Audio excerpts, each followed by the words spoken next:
everybody, welcome back. This week we're going to be meeting our three wise men. I wonder if you guessed that they were the wise men. We don't know exactly if there were three of them, but we do know that there were some special wise men that were looking for Jesus. And what did they use to find him?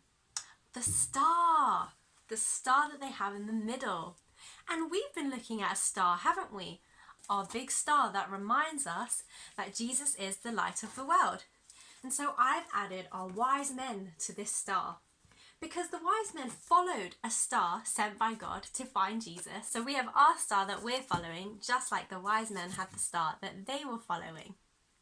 Well, we're going to hear a little bit more about their story and how they came to be following a star to find Jesus and why they did that. So let's read about that now. Okay, this is from Matthew chapter 2. After Jesus was born in Bethlehem in Judah during the time of King Herod, wise men from the east came to Jerusalem. They asked, "Where is the one who has been born King of the Jews? We saw a star when it rose and have come to worship him." When King Herod heard this, he was disturbed, and all of Jerusalem with him. He called together all the people, chief priests, teachers of the law, and asked them where was this Messiah that was going to be born. "In Bethlehem," they said, "in Judea, for this is what the prophet has written. But you, Bethlehem, in the land of Judea, are by no means the least among the rulers, for out of you will come a ruler who will shepherd my people Israel." Then Herod called the wise men secretly and found out from them the exact time the star had appeared. He sent them to Bethlehem and said, "Go and search carefully for the child. As soon as you find him, report it to me, so I may go and worship him too." After they heard the king, they went on their way. The star that they had seen rose and went ahead of them until it stopped over the place where the child was. When they saw the star, they were really overjoyed. On coming to the house, they saw the child with his mother Mary, and they bowed down and worshipped him. They opened their treasures and presented him with gifts of gold, frankincense, and myrrh. And having been warned in a dream not to go back to Herod, they returned by a different route. Okay. So there's a couple of things that we should think about when we talk about the wise men. Now, in the story, it actually tells us that Jesus was a child. He wasn't really a baby by the time they got there, because when they saw the star and followed it, stopped to talk to Herod, and then finally made it to Bethlehem, it had been quite a long time. So although we often talk about the wise men coming to see baby Jesus, he was actually probably maybe about 2 years old. But we're talking about it this week because I want to talk about all the different characters that play an important role in the Nativity. Maybe you're wondering, why are the wise men even important? Well, this is why. We hear that the wise men have been watching the stars and they see a new one, and they know that that means a new king has been born. So they go to find him. But of course, their first thought is to go to where the nearest king is. And so they go to King Herod thinking that maybe he's had a son. But we know that the son wasn't going to be of just a normal person. It was going to be the Son of God. But when they go there, Herod gets very upset and very angry. He doesn't want somebody else to come who's going to be called the king. And so he wants to find them.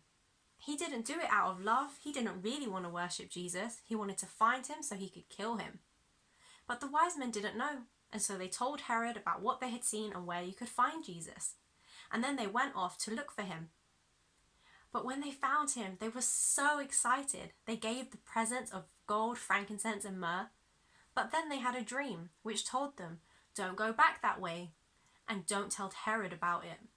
Because they heard from God and they knew they needed to protect Jesus, and so they did.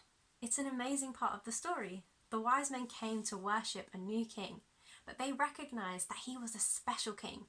And they didn't go back to Herod and tell him. They didn't betray Jesus. They protected him and showed him great love and respect. And did you know that we're also a part of this story? We've talked about angels and shepherds, Mary and Joseph, and wise men. But we're also a part of this story. Jesus was born into the world to be the light of the world, to save us. It means that we get to go to heaven.